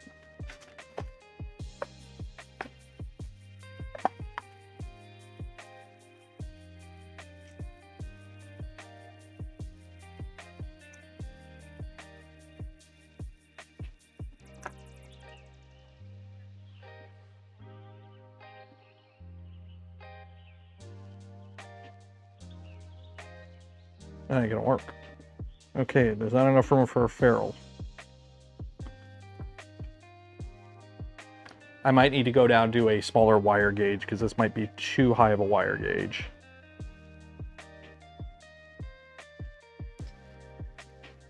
Yeah, I gotta go to I gotta go get some wire. This is unfortunately not gonna work. I think I have some 20 gauge wire downstairs. Let me go grab it. This ain't gonna work. This is too thick. Stores. Yeah, I'm gonna have to, give me a second. I'm just gonna run downstairs and get some wire. 1 minute. While I'm gone, a tiny shell script is in charge. Don't burn the health stone.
Okay, I'm back.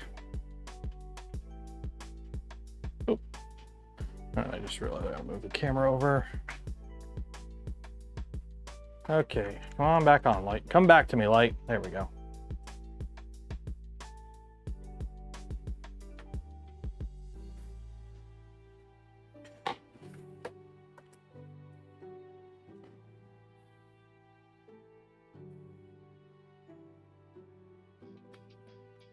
Yeah, I think this is 20 gauge, so that should be good.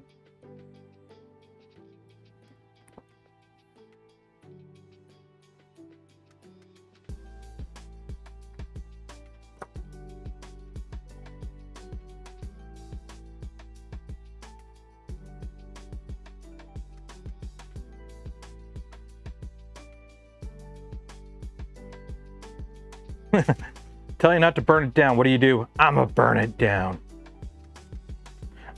I can break these cuffs. You can't break these cuffs. I can break these cuffs.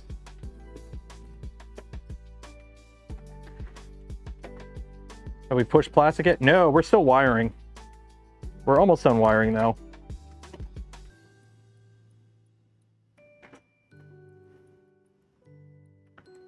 Because I got to call the stream at 1 o'clock. So the plan is basically get everything wired up, do a quick power test, make sure everything powers up properly. And then if we're good, the next stream we do with this, we'll be playing around with Calico Clipper. So that'll be fun.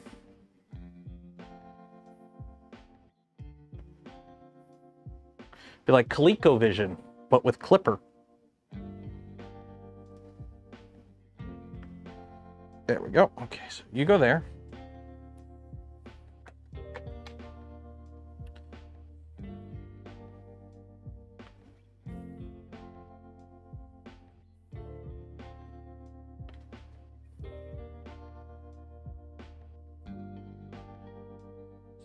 Some double-sided tape. Get some VB tape. I love me my VB tape.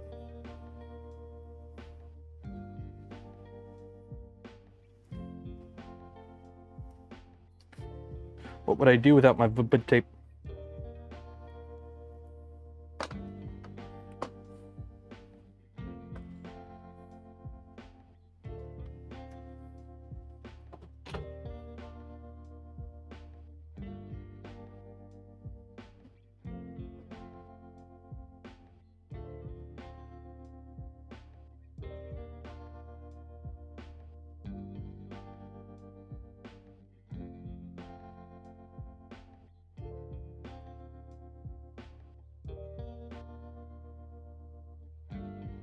There we go.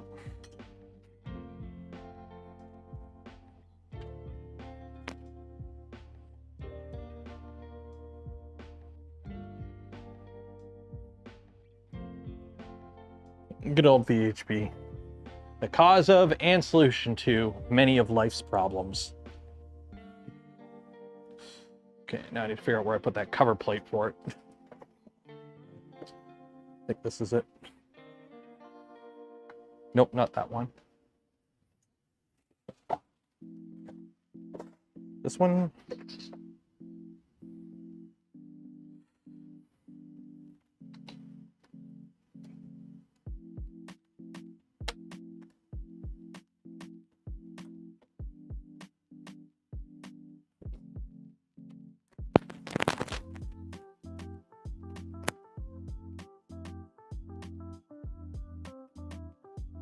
There we go. I'm gonna cut this, put some ferrules on. Jeff, that name that you're using for YouTube is, if that's your real name, I feel really sorry that you got stuck with that luck of the draw. If it's not your real name, bad taste. I'm hoping it's your real name. And just luck of the draw just kind of screwed you over.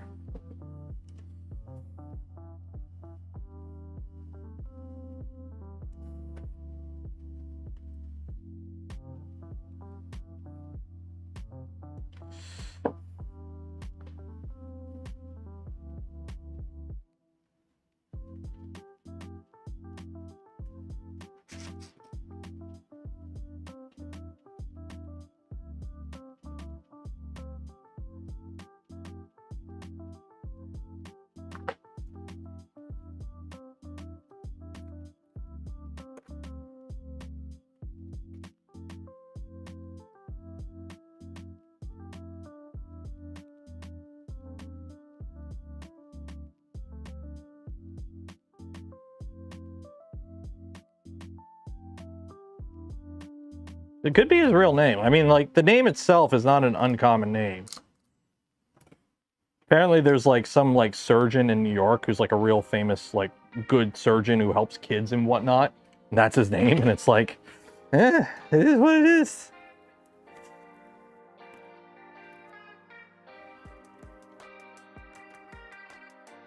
Oh, this ain't gonna work. Shoot. Okay. You have to use ferrules for this. I can't cheat and not use ferrules. Unfortunately, I don't have the right size, so I'm gonna have to like fudge it. Is this a Voron printer?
Let me clip that and put it on the Discord.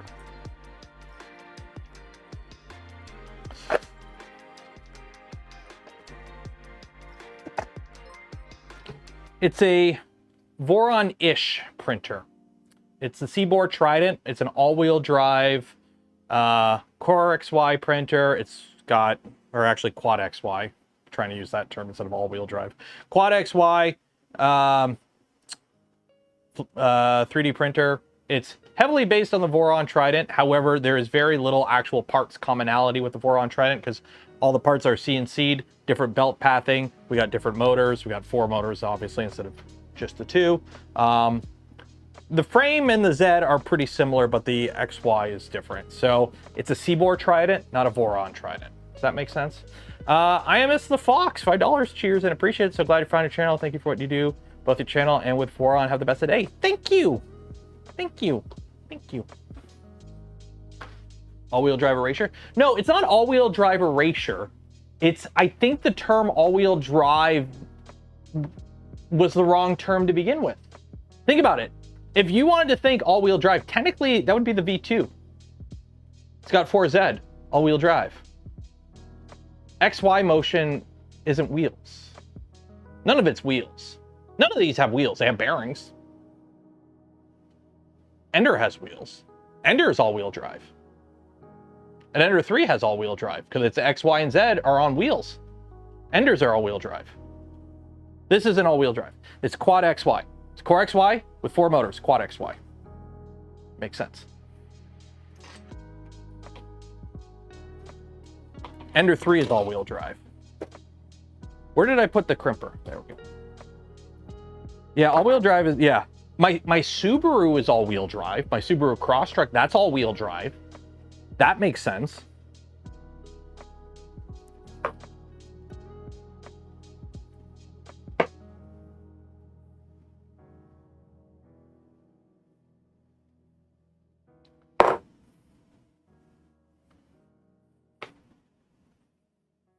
Isn't a bearing just a wheel?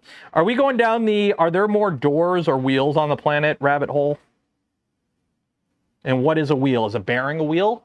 Is each individual ball on a bearing a wheel? What's a door?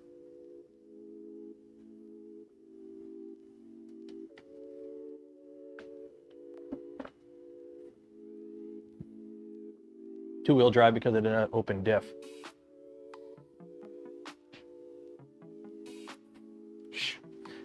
My Subaru is symmetrical all-wheel drive. That's what it says on the back. I like my Subaru. Yes, it's one up from the base model, but you know what? I don't like it.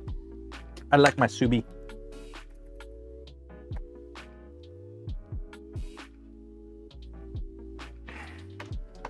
It's my Subaru.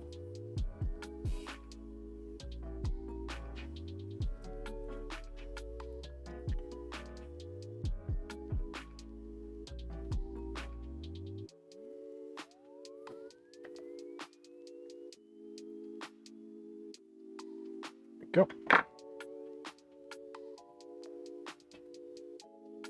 Okay, so positive, negative, that's that, that's that.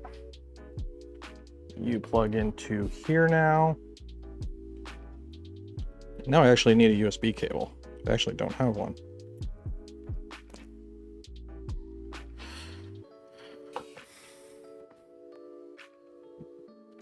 I gotta have a USB cable in here somewhere. Okay, what are you? You're USB-C. You're USB-C. Where is the other end of you? Oh, this is way too long.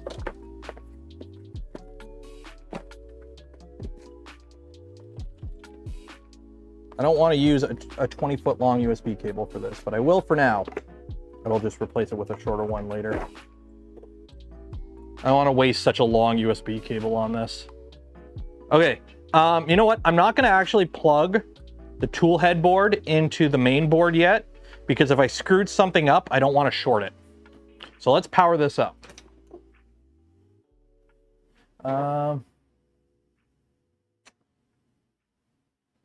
First build this winter, 2.4 R3 350.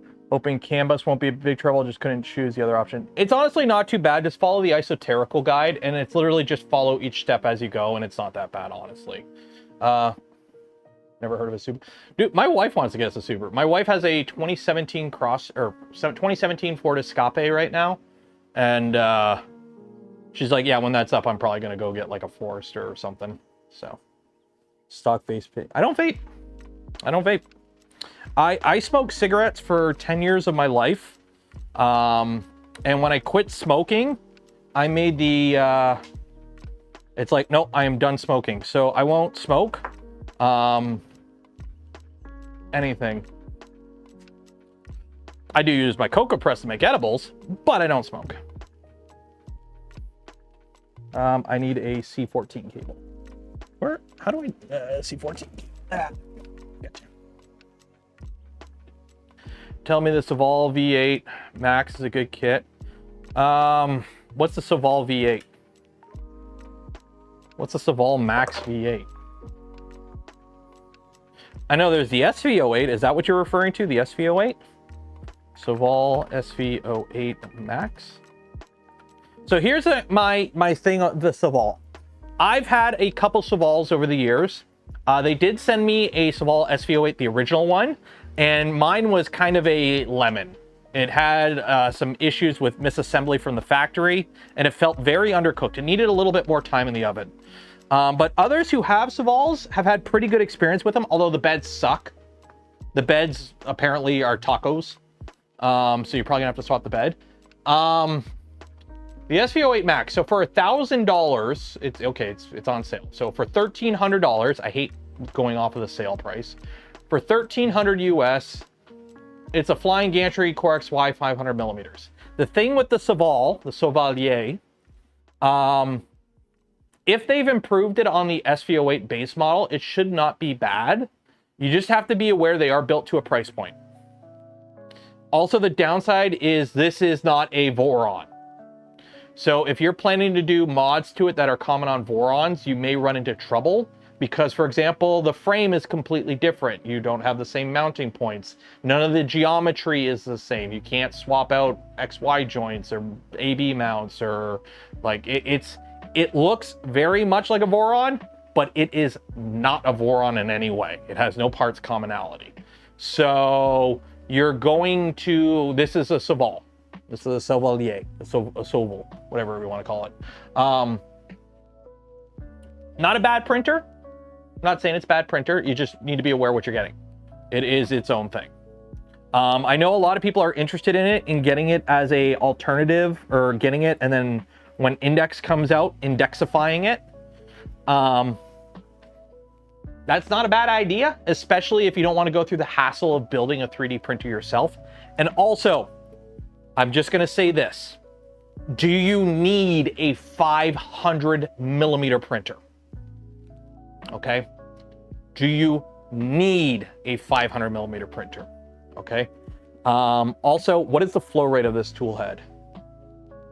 What is the actual flow rate of this tool head? It better be a honkin' high flow, because this speed means feck all. You ready? This speed means nothing, because guess what? The Venture XL with a 0.8 CHT nozzle, printing at 45 millimeters cubed a second of flow rate, moves at like 90 millimeters a second. Okay, it can't move at these speeds while printing at these speeds if you're running an actual big nozzle, because you're going to be flow rate capped. So seeing the big number like this, it's just point wank. It's just wankery. You're not printing at these speeds at all. Maybe fast travels are always good, but you're not printing at these speeds. Okay, so yeah, 15 millimeters cubed, you are not. You're going to be lucky to get, like, if you put a 0.8 CHT, you're going to be lucky to get like 100 millimeters a second speed. Yeah. Like, here's the Pikachu I printed. Okay. So, flow rate. Okay. So we're getting, on the infill, we're getting about 46 millimeters cubed a second. Okay. Which is Oh, 158 millimeters a second. Oh, so we are going a little fast. 158 millimeters a second. 150-ish millimeters a second at 45 millimeters cubed. So at 50 millimeters cubed a second flow with a 0.8 nozzle at 0.4 layer height, yeah, you ain't getting at 700. It's just like, hey, my Ferrari can do, guess what? My neighbor down the street, he has a completely souped up Ferrari, right? He's got like 8 turbos on it, right? It wakes up the devil when he turns it on in the middle of the night, okay? Guess what? When we're both driving down the freeway at the speed limit, we both go the same speed. It's like, yeah, you have all this on top, but you can't use it. You can't use it. So, also, if it comes with a 0.4, I'm gonna laugh. It better come with more than a 0.4. It comes with 5G. It comes with 5G. It's gonna burn. It's oh geez. Get your tinfoil hats out. It's gonna melt your brain. It's got 5G. Eddy current sensor. Honestly, it's probably not a bad printer. It's honestly probably not a bad printer. It's probably not a bad printer. You're probably gonna have a taco bed. You're also gonna need a dedicated circuit for it with 1300 watts of draw. Your average North American household, each circuit's 15 amps. So what's ohm law calculator? So we got 110 volts at, where's my watts? 1300 watt on the bed. We are looking at where is my amps? 11 amps, 12 amps. So that's a big bed. Also, the fact that you need an additional chamber heater with 1300 watts of additional heating already. 43 hours, 52 minutes for a 600 by 300 by 500 benchy.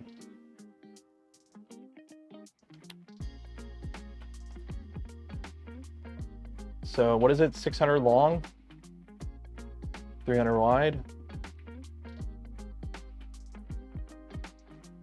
Yeah, we're going down a rabbit hole right now. I know we're going down a rabbit hole. We got 9 minutes left on the stream. That's okay. All right. Pretty benchy. Size 600. Yeah, obviously we're gonna have to pivot. All right, so how big was it? So it's a 600 meter by 300 by 500. That's not how big a benchy is. Did you mess with all the dimensions? We did 600. 600 by 300 by, okay, so they just kind of rounded. So we'll assume the length is the actual number they went to, 600 length. Okay. Just rotate that.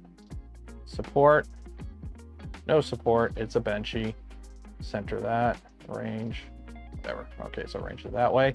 So we got 2 walls, 4 top, 3 bottom, 5% adaptive cubic infill. Looking at here. How long is this going to take to slice this?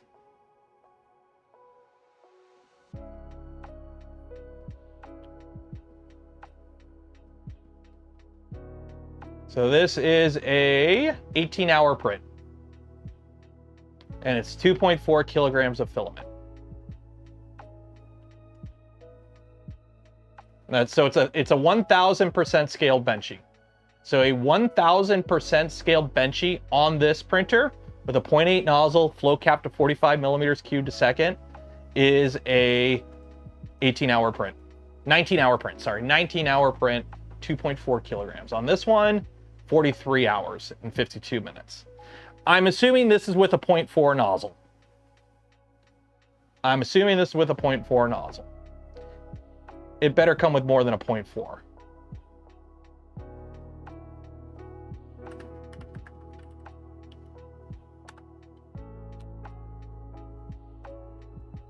Options include 0.4, 6, and 8 sold separately. Comes with 2 standard 0.4 nozzles. Include a 0.8 at least. Include a 0.8, because 0.8 is nice. You just take the 0.4 profile and you double it. Okay? Why are you including a 0.4 nozzle only on your 500 millimeter printer? Why? Like, above 300, 0.4 starts to get funny. It's when you're printing, you know, stuff this big, you want a 0.4. Like, and you can still get detail. You can still get detail with a 0.4 or a 0.8. You can still get detail with a 0.8, but you're printing big stuff. Ain't nobody got time for that. Okay, let's turn this on and see if we electrocute anything. 3, 2, 1. Contact.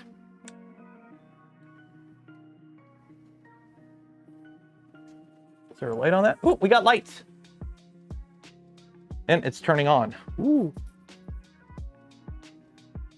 So I got to get a USB cable to plug that in, but otherwise, we're good. We are good. We are good. Happy, happy, joy, joy. Happy, happy, joy. Happy, happy, joy, joy. Happy, happy, joy. Sweet. So I didn't screw up anything with the wiring, at least. We've got, what LEDs are actually on with this? Let's take a look here. See what we got for lights. We've got, those are the voltages. So we got the voltage lights are on, and we got a green light for an enable. And good, the nozzle ain't heating up. So we're good there. Okay. We're good there. Okay, so let's turn this off. So that means next stream, guys and gals and gayettes and galettes. Calico. We'll be doing Calico. Calico.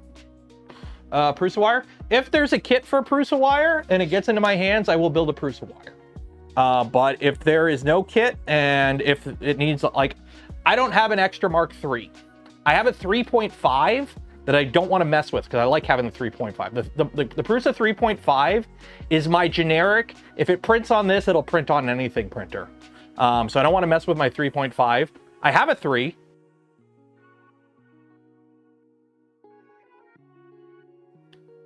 But I've already taken apart to turn it into a Prusa Core XY conversion. So that one's already spoken for. So unfortunately, I don't have a spare Mark III, and I'm not going to turn a Mark IV into a Prusa wire. So yeah, if the parts or a kit shows up, I will build a Prusa wire. But as of right now, I do not have the components to do so. Okay, so we are good there. So let's have some fun. Let's have some fun. Where is that PTFE tube thingy? Let's print this off. Download.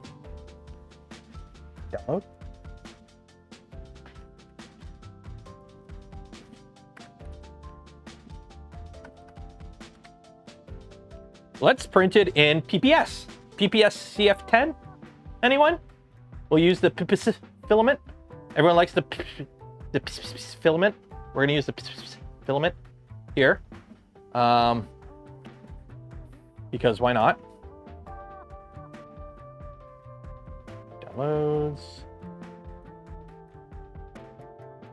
Should we file as a single object having multiple parts? Yes. There we go. I don't think we need all these parts, but we have them. There we go. Okay. Oh, shoot. I forgot to save. Oh, I did save it. PPS. There we go. Let me just. Settings. Filament settings. Oh, that's right. I didn't save the filament settings. Later. Yeah, because we do that. Glass fiber now, and then we go to PPS. Yeah.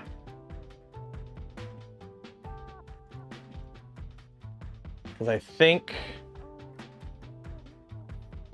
do that. And then I think it was 330 we went with. Yeah. And then what was it, 80 on the bed? Have it moved. What did I use for the base? Was it glass fiber nylon? I think I used glass fiber nylon. Cancel. I'm trying to remember what I had for the... What did I use for the bed temp? What is the bed temp on this?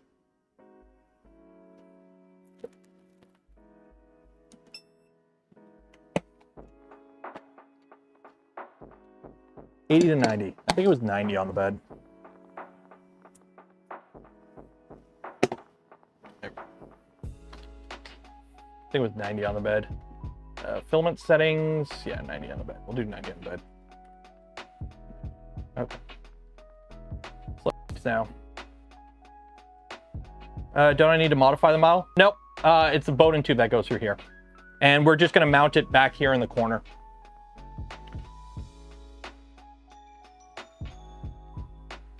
There we go. Okay, so we got that. We got that. Support G-code. Save. Pantheon prints everything pretty much solid. Like, it's stupid how many layers and whatnot.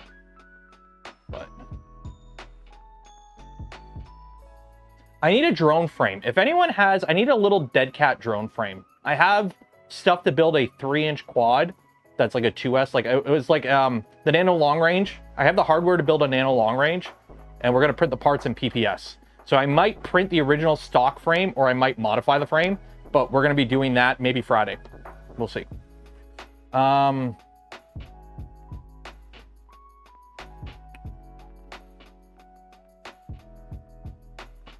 So Friday we might be building a drone. We'll see. Either Friday or Saturday.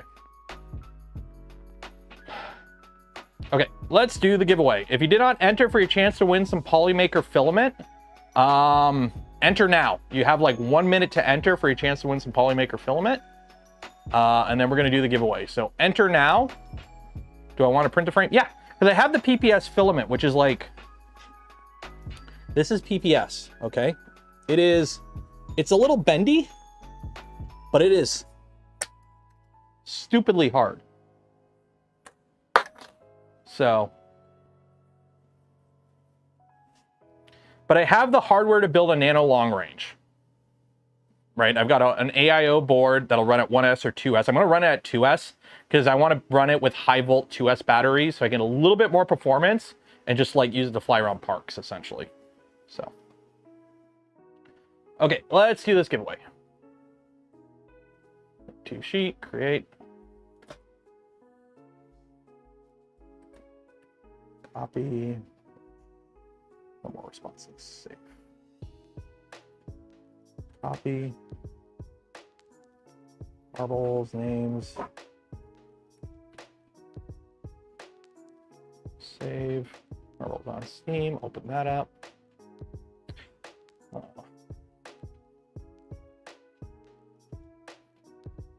It's kind of funny how this printer right here would basically be doing everything that I use this printer to do. But I have this printer. Oh, shoot. Note to self, don't run this printer with stuff on top of it. It don't like it. It don't like it. It will shake it off. No, it'll shake it off. That thing moves at 1 meter a second travel. It will shake it.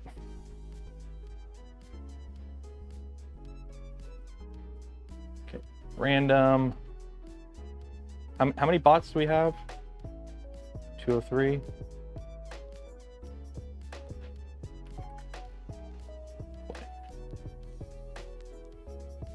Okay, so how this works, if you win, you get a spool of filament from Polymaker. But if I pick your ball, and it is the lucky ball, the luckiest ball in the world, you also win a free hat. Now, you could just buy the hat off of the merch store, the same way you can buy a spool of filament from the Polymaker store. And both those options will help support the channel. but you could just win one. This one right here, this looks like a lonely ball. Sabrina S. If you win, you get a free hat. Good luck. Exclamation mark zoom zoom makes your ball go faster. Exclamation mark gullible makes everyone else go slower. And if you like the smash button, ring the bell, and are subscribed to the channel, it actually greases your ball up and makes it go even faster. So.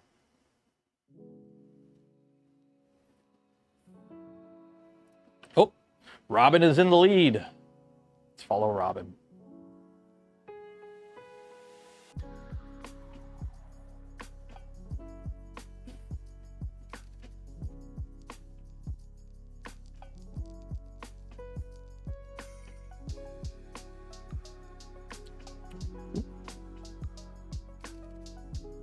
Floating balls, fancy.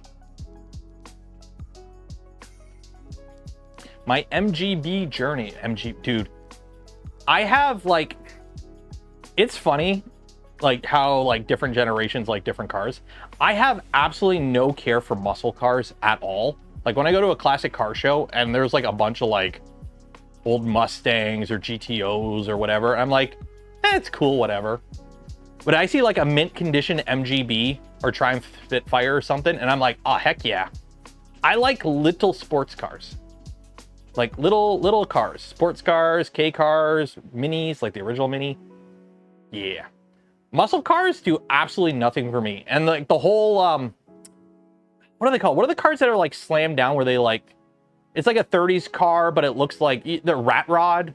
Is that the style? Rat rods? Those are, I do not care about rat rods at all. They are bleh to me. I do not find them interesting at all. Oh, Jody thought they could sneak ahead. Oh man, that would have been a snipe. If somebody makes it out here, that's a snipe. But Francis. Oh, Francis with the snipe. You might have this, Francis. It's yours to lose, Francis. It is yours to lose. Oh, Francis got it. Francis got it. Congratulations, Francis Gravel. Number 1. With the snipe.